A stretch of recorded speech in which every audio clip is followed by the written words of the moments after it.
அடியேன் ராமானுஜதாசன். அனைவருக்கும் வணக்கம். இன்னைக்கு நாம ஆண்டாளின் திருப்பாவையில் 5ஆம் பாசுரார்த்தம் பார்க்கலாமா? இதில் யாரை குறித்து நோன்பு இருக்க போகிறோம், அவன் பெருமை என்ன, அவனை பற்றி பாடினா நமக்கு என்ன பலன் அப்படிங்கிறத சொல்கிற ஆண்டாள். வாங்கோ எப்படியெல்லாம் அவன் பெருமையை சொல்கிறான்னு பார்க்கலாம். மாயனை வியப்பிற்குரியவன் அல்லது மாயம் நிறைந்தவன் அப்படின்னு வச்சுக்கலாம்.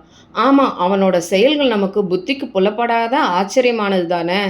ஆனால் ஆண்டாளோட பாட்டிற்கும் 1000 அர்த்தங்கள் இருக்கும். அதையும் நம்மளால் சொல்லிட முடியாது. எப்படி கண்ணனை புரிஞ்சு கொள்ள முடியாதோ, தெரிந்து கொள்ள முடியாதோ, அப்படியே தான் அவனோட இதயத்தில் இருக்கிறவளோட எழுத்தையும் புரிஞ்சு கொள்ள முடியாது, தெரிஞ்சு கொள்ள முடியாது. அதற்கு எண்ணிறந்த பிறவி வேணும். ஆனால் எல்லா பிறவியிலையும் அவன் பற்றி எண்ணம் கிடைக்குமானா தெரியாது. அதனால் அவனை பற்றி தெரிஞ்சு தான் அவனை அடைய முடியும் அப்படின்னலாம் இல்லை. அது கடலில் ஓஞ்ச பிறகு தான் குளிக்கலாம் அப்படிங்கிற கதையாயிடும். அதனால் கிடைச்ச இந்த பிறவியில் விட்டுடாமல் அவன் நாமத்தை சொல்லிக்கொண்டே இருக்கலாம். வாங்க தொடர்ந்து பார்க்கலாம். ஆண்டாள் தன்னை ஆயர்குல பெண்ணாக தானே கொண்டா. அதனால் ஸ்ரீவில்லிபுத்தூரையே வடநாட்டில் உள்ள கண்ணன் பிறந்த ஊராகவே பார்க்குறா. அதனால தான் வடமதுரையின் வலிமையானவனே, யமுனை ஆற்றிற்கு உரியவனே, இடையர் குலத்திற்கு விளக்கு போன்றவனே, பெற்ற தாயின் பெருமையை பறைசாற்றியவனே. ஆமாம், யசோதையிட்ட கட்டுப்பட்டு தாமோதரன் அப்படின்னு தனக்கு பெயரையே ஏற்படுத்தின்றான் இல்லையா. அப்படிப்பட்ட பெருமகளை எல்லாம் உடைய அந்த நம் கண்ணனை நாம் அகமும் புறமும் தூய்மையாக, அதாவது மனசும் உடலும் தூய்மையோட தூய்மையான மலர்களை கொண்டு அர்ச்சித்து வாயால் அவன் நாமங்களை பாடி மனதால் எப்பொழுதும் அவனை சிந்திச்சுட்டே இருந்தோமானா தீயில இட்ட பஞ்சு போன்று நம் பாவங்கள்லாம் இதுவரை செஞ்சது இனி நம்ம அறியாமல் நாம் ஏதாவது செஞ்சோம்னா அதை அனைத்தும் மாய்ந்து போகும். அதனால் வாருங்கள், ஆண்டாள் எப்படி சொல்லியிருக்காளோ அப்படியே நம்மளும் செய்யலாம்.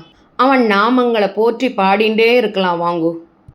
மாயனை மண்ண வடமதுரை மைந்தனை, மாயனை மண்ண வடமதுரை மைந்தனை, தூய பெருநீர் யமுனை துறைவனை, ஆயர் குலத்தில் தோன்றும் மணி விளக்கை, ஆயர் குலத்தில் தோன்றும் மணி விளக்கை, தாயை குடல் விளக்கம் செய்த தாமோதரனை, தூயமாய் வந்து நாம் தூமலர் தூவி தொழுது, தூயமாய் வந்து நாம் தூமலர் தூவி தொழுது, வாயினாட் பாடி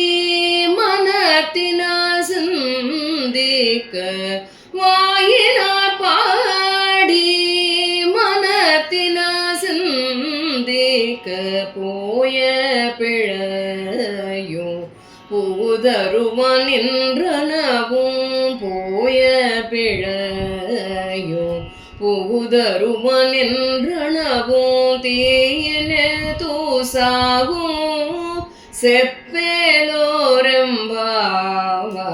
தீயினில் தூசாவும் செப்பேலோரெம்பாவாய்.